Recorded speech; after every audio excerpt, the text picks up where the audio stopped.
soek hulp. Psalm 20 verse 8 en 9 sê, party beroem hulle op strydwaans, ander weer op perde, maar ons beroem ons op die naam van die Here ons God. Hulle sak in mekaar en val, maar ons staan op en bly staande.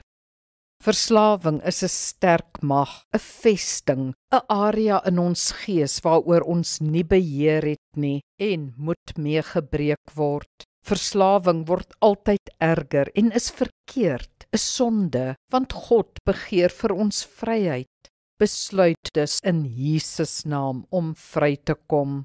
Dis egter moeilik om verslawing alleen te oorkom. Soek dus hulp.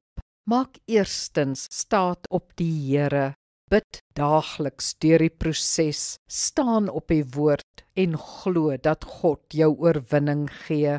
Kry jou eggenoot en vriende aan boord, want hulle gedrag kan onbewustelik jou verslawing voed. Kry 'n vennoot aan wie jy verantwoordbaar is, wat jou deur die versoeking kan dra. Maak gebruik van steungroepe vir inligting, leiding en hulp. Hulle weet al hoe dit werk. Onthou ook, om rehabilitasie te ondergaan is nie 'n teken van swakheid nie, maar van krag. Ja, kom vry in Jesus naam.